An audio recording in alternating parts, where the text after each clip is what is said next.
창세기 47장 23절부터 31절까지 말씀 우리 같이 한 목소리로 읽겠습니다. 요셉이 백성에게 이르되 오늘 내가 바로를 위하여 너희 몸과 너희 토지를 샀노라.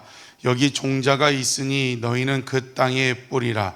추수의 5분의 1을 바로에게 상납하고 5분의 4는 너희가 가져서 토지의 종자로도 삼고 너희의 양식으로도 삼고 너희 가족과 어린아이의 양식으로도 삼으라.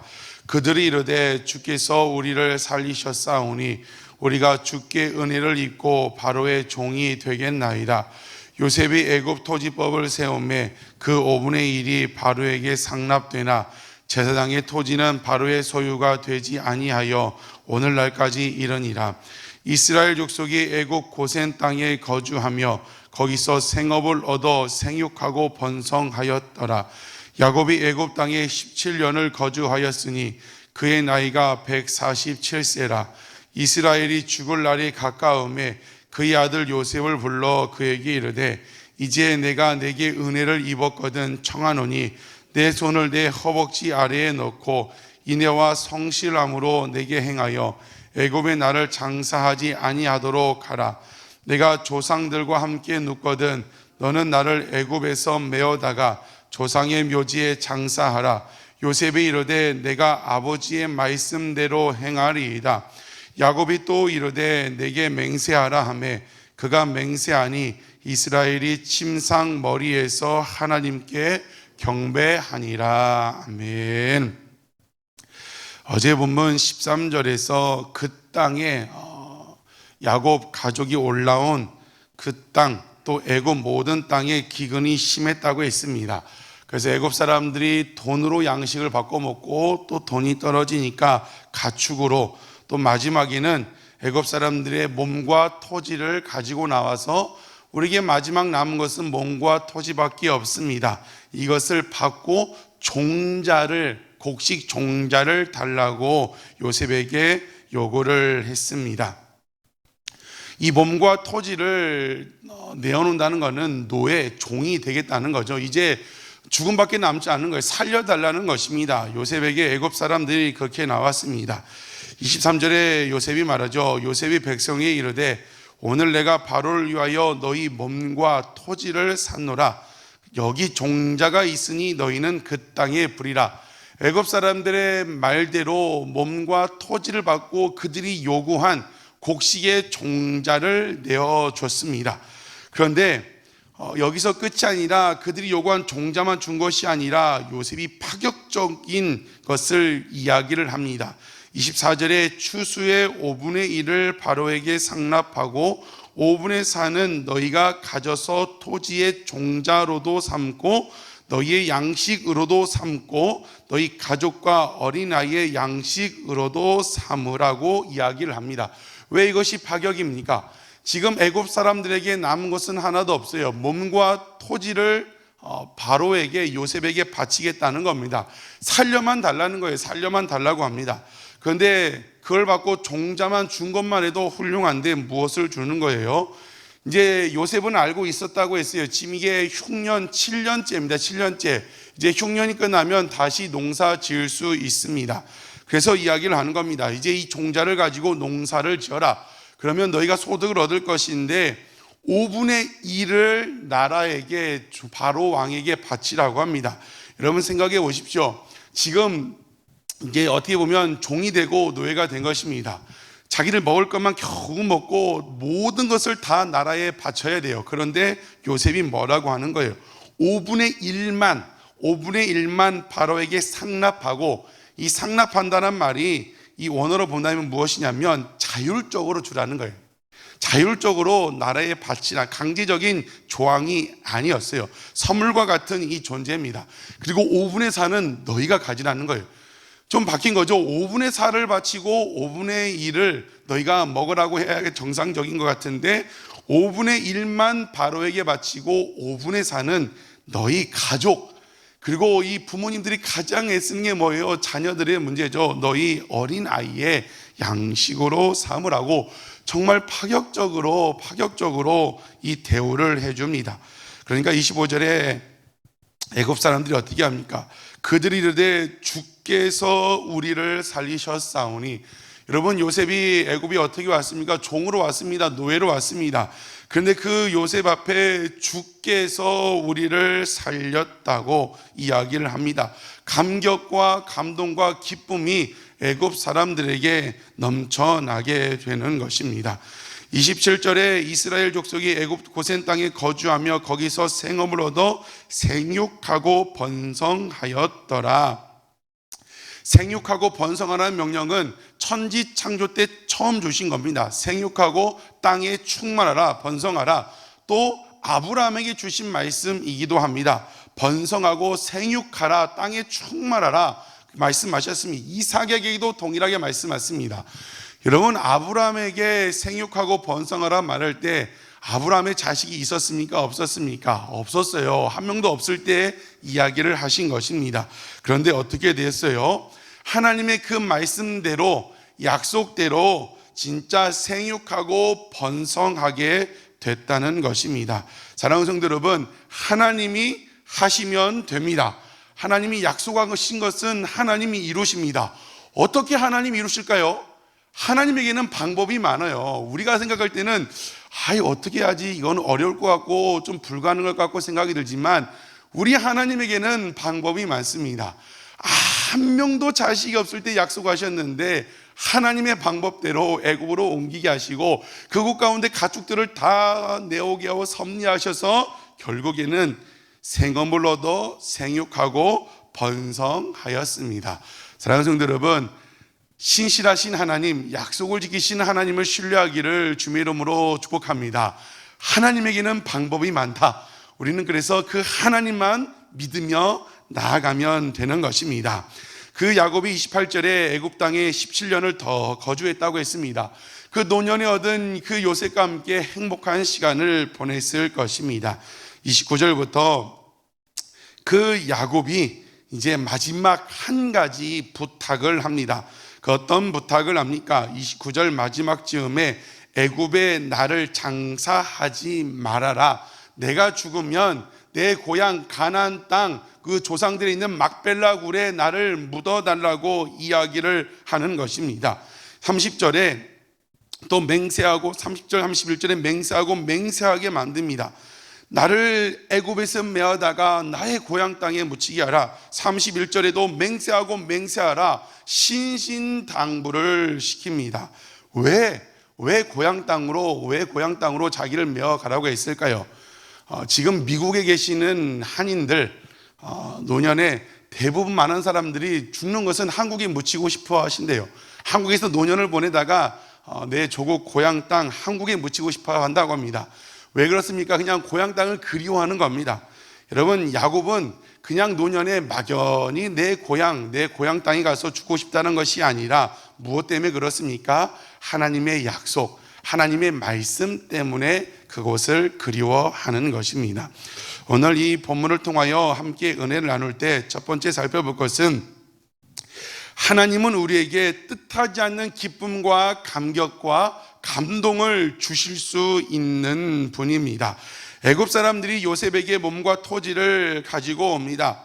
우리를 받아주고 우리를 종으로 받아주고 제발 우리를 살려달라고 불쌍히 여겨달라고 하는 겁니다. 그런데 말씀드렸던 것처럼 농사를 지어서 5분의 4만 바치라고 해도 좋은 거예요. 다 바쳐야죠. 종이니까, 노예니까. 너희들 겨우 연명만 하고 전부 다 나라에 바치라고 해야 정상적인 것입니다. 그런데 어떻게 했다고 했습니까? 5분의 1만, 그것도 강제적인 것도 아니고 자율적으로 농사를 지으면 이것도 액수를 정한 게 아니라 비율이죠. 조금 걷었으면 조금 바치고 많이 걷었으면 많이 바치고 이 5분의 1만 상납하라고 하는 것입니다. 이것을 듣고 애굽 사람들이 감격과 감동과 기쁨이 넘쳐납니다. 이것은 오늘 우리에게 무엇을 말씀하여 주시는 것입니까? 하나님은 우리에게 감격과 감동과 기쁨을 주시는 분이라는 것입니다. 우리가 기대하는 것보다, 우리가 생각하는 것보다 더욱 응답하시고 더욱 역사하시는 분이라는 겁니다. 우리가 찬양도 그런 찬양이 있습니다. 나의 기도하는 것보다 더욱 응답하실 하나님, 내가 생각하는 것보다 더욱 이루시는 하나님, 그 하나님이 우리 하나님이시라는 겁니다. 그래서 시편에 보면 여호와께서 포로를 돌리실 때 우리가 꿈꾸는 것 같았도다. 사랑하는 성도 여러분, 하나님은 우리에게, 여러분에게 꿈꾸는 것과 같은 꿈 같은 일을 주실 수 있는 분이십니다. 누구에게 주십니까? 은혜를 구하는 자. 애굽 사람들이 납작 엎드려서 나왔어요. 살려만 달라는 겁니다. 다 마지막 있는 것 다 내려놨습니다. 마지막 가지고 있는 것은 토지와 이 몸밖에 없는데 이것도 다 내려놓고 죽게 드립니다. 살려만 달라고 합니다. 다 내려놓고 겸손히 나아갔을 때 요셉을 통해 은혜를 베풀었던 것처럼 우리에게도 기대하지 않는 은혜, 꿈 같은 일을 주시는데 어떤 사람에게요? 겸손하게 머리를 숙이고 납작 엎드려서 살려만 달라고, 은혜를 달라고, 궁히 여겨달라고, 내가 가지고 있는 것 끝까지 붙잡으면 주실 수 없는데 내 생명도, 내 마지막 남은 토지까지도 다 내려놓고 나는 알 수 없다고, 연약하다고, 부족하다고 엎드리면 하나님이 꿈 같은 일들을 주신다는 것입니다. 은혜를 주신다는 것입니다. 사랑하는 성도 여러분, 이 아침 주님 앞에 은혜를 구하는 여러분이 되시기를 주님의 이름으로 축복합니다. 은혜를 주시는 것은 내가 할 수 없다고 해야 합니다. 내가 할 수 있다고 뻣뻣이 고개 들고 끝까지 있으면 우리 주님은 은혜를 주실 수가 없습니다. 우리도 주님 앞에 나아갈 때 애굽 사람들이 다 내려놓고 나아갔던 것처럼 여러분 주님 앞에 다 내려놓고 은혜를 달라고, 긍휼히 여겨달라고 나아갈 때 정말 선물로 감격과 감동과 기쁨이 넘쳐나는 꿈 같은 일들을 주실 줄 주님의 이름으로 축복합니다. 두 번째는 오늘 본문을 통하여 우리에게 어느 땅이 좋은 땅인지 말씀해 주고 있습니다. 여러분, 지금 야곱은 애굽 고센 땅에 있지만 어디로 자기를 메어 가라고 합니까? 가나안 땅으로, 고향으로 메어 가라고 합니다. 왜 그렇습니까? 말했던 것처럼 노년에 그냥 고국이 그리워서 고국 땅에 묻히고 싶어 했던 것일까요? 그렇지 않다는 겁니다. 야곱은 알고 있었습니다. 하나님의 자녀가 있어야 할 곳이 어디 있는지, 하나님의 자녀가 무엇을 추구하며 살아야 하는지는 알고 있었고, 그리고 마지막 유언을 통하여 자녀들에게 그것을 알려주고 싶었던 것입니다. 여러분, 어느 땅이 좋은 땅입니까? 애굽 땅입니까? 애굽의 고센 땅입니까?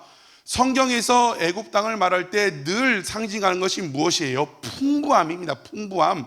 나일강을 끼고 있었기 때문에 애굽은 풍요로움의 상징입니다.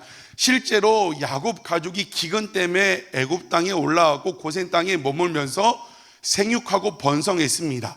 속한 말로 잘 먹고 잘 살게 되었습니다. 애굽 땅, 고센 땅은 어떤 땅이에요? 잘 먹고 잘 살게 해주는 땅, 가만히 있으면 더 잘 살게 해주고 내 자녀들도 잘 먹고 잘 살 수 있는 땅입니다. 어느 땅이 좋은 땅입니까? 가나안 땅입니까? 가나안 땅에는 뭐가 있어요? 지금 당장 먹을 것은 없지만 하나님의 말씀이 있는 곳입니다. 약속이 있다는 것은 하나님의 말씀이 있는 곳입니다. 여러분 앞에 어떤 땅이 좋은 땅입니까? 잘 살게 해주는 애굽 땅이 좋은 땅입니까? 아니면 하나님의 말씀 약속이 있는 가나안 땅이 좋은 땅입니까? 예수님이 마태복음 4장에서 명쾌하게 말씀하셨어요. 사람이 떡으로만 살 것이 아니요 하나님의 입에서 나온 말씀으로 살 것이라고 말씀해 주고 있습니다. 사랑하는 성도 여러분, 우리는 떡으로 사는 존재가 아니라, 빵으로 사는 존재가 아니라 하나님의 말씀으로 사는 존재입니다. 이것을 알려주려고 광야 40년 동안, 광야 40년을 허락하셨습니다. 광야 40년의 목적을 신명기에서 뭐라고 해요? 이는 사람이 떡으로만 사는 것이 아니라 하나님의 말씀으로 사는 것을 깨닫게 하시려고 광야 40년을 허락하셨다는 것입니다. 여러분, 우리는 물론 살려면 떡도 먹고 빵도 먹고 밥도 먹어야지만 우리의 기본 존재는 무엇입니까? 하나님의 말씀으로 살아야 한다는 걸. 말씀이 무엇입니까? 약속으로, 그 하나님의 약속으로 사는 존재라는 것입니다. 그런데 우리는 알게 모르게 때로는 대놓고 무엇을 추구하며 삽니까? 떡을 추구하며 살아요. 떡을 추구하며 삽니다. 더 맛있는 떡을 구하려고 삽니다. 더 풍부한 떡을 구하며 삽니다. 자녀들에게도 아들아, 딸아, 더 풍부하고 더 다양한 떡을 구하며 살아라. 아들아, 딸아, 더 맛있고 풍부한 떡을 구해서 너희가 이곳을 떠나라. 너의 목적은 더 맛있는 떡, 더 풍부한 떡, 더 다양한 떡을 구해야 한다. 여러분, 야곱이 요셉에게 마지막에 말했다고 했어요. 그것은 왜 말했다고요? 하나님의 자녀가 어떻게 살아야 하는지를 알려주려고 한 겁니다. 야곱이 마지막에 요셉에게 말했다고 했죠. 나를 메어다가 약속이 있는 하나님의 그 말씀이 있는 가나안 땅으로 메어가라 신신당부했습니다.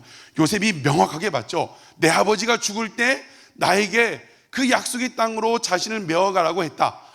우리는 떡으로, 애굽에 비록 풍부하게 살지만 떡으로 사는 존재가 아니라 말씀으로 살아야 하는구나. 시간이 흘러요. 시간이 흘러가 우리도 다 언젠가 죽음의 순간을 맞이합니다. 요셉도 마찬가지요.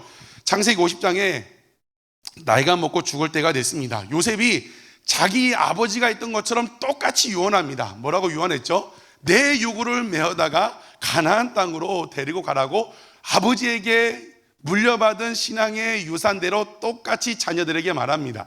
요셉이 자녀들에게 물려줄 건 뭐밖에 없어요? 그 약속의 말씀, 하나님의 말씀 붙들라고 똑같이 요셉이 자녀들에게 그 유언을 하고 있는 것을 봅니다. 사랑하는 성도 여러분, 여러분은 이 새벽에 무엇을 구하며 무엇을 기도하십니까? 더 많은 떡을 달라고 기도하십니까? 하나님, 내 삶 가운데, 우리 가정 가운데 더 풍부하고 맛있고 다양한 떡을 주셔야 합니다. 구하고 계십니까? 자녀를 위해 기도하시죠? 자녀를 위해 뭘 기도하십니까? 하나님, 우리 자녀의 앞길에 막 떡이, 빵이 다양하게 펼쳐달라고 그렇게 기도하십니까? 우리 자녀들 삶 가운데 떡이 떨어지지 말게 해달라고 기도하십니까? 아니면 우리 자녀들에게 말씀해 달라고, 우리 자녀들을 만나해 달라고 그렇게 기도하십니까? 사랑하는 여러분, 우리는 이 말씀으로 사는 존재입니다. 말했던 것처럼 물론 떡도 필요합니다. 우선순위를 말씀하고 있는 것이죠. 사랑하는 성도 여러분, 이 아침 정말 예수님께서 말씀하셨어요. 이스라엘의 광야 40년을 허락하신 것도 이는 사람이 떡으로만 사는 것이 아니라 하나님 입에서 나오는 말씀으로 사는 것을 깨닫게 하려고 하셨다고 했습니다. 어느 땅이 좋은 땅입니까? 말씀이 있는 땅입니다. 돈으로 사는 것이 아니라 믿음으로 사는 것입니다. 여러분, 오늘 제가 어제 묵상하면서 그런 생각을 해봤어요. 오늘 새벽 예배 들으신 분들이 다 그러진 않길 바라지만 오늘 다 동시에 다 같이 돌아가시면 과연 지금 새벽에 깨우는 여러분의 자녀들이 교회를 잘 다닐까? 예수를 잘 믿을까? 지금까지 물려준 게 신앙의 유산이에요. 그 유산대로 야곱은 요셉에게 그 신앙의 유산을 물려줬어요. 아들아, 내가 죽으면 매어 올라가라. 그걸 물려줬기 때문에 요셉이 그 자녀들에게 똑같이 신앙의 유산을 물려줬습니다. 여러분은 자녀들에게 지금 떡을 물려주고 있습니까? 세상적인 방법으로 더 많은 돈을 벌기 위해서, 더 높은 명예를 얻기 위해서, 더 편하게 살기 위해서 노력해주고 애써줍니까? 아니면 여러분과 여러분 자녀가 하나님의 음성을 듣고 하나님만 붙들고 그 말씀대로 살고 마침내 하나님의 영광을 살고자 그것을 노력하고 살고 계십니까? 정말 이 새벽 다시 한번 점검하고 오늘 주신 말씀처럼 떡으로 사는 것이 아니라 말씀으로, 믿음으로, 하나님으로 살아가는 여러분 되시길 주님의 이름으로 축복합니다. 어떤 땅이 좋은 땅입니까? 말씀이 있는 땅, 약속이 있는 곳, 하나님이 인정하는 곳이 좋은 땅입니다. 떡을 구하기보다도 하나님의 말씀, 하나님을 구하며 살아가시는 저와 여러분 되시길 주님의 이름으로 축복합니다.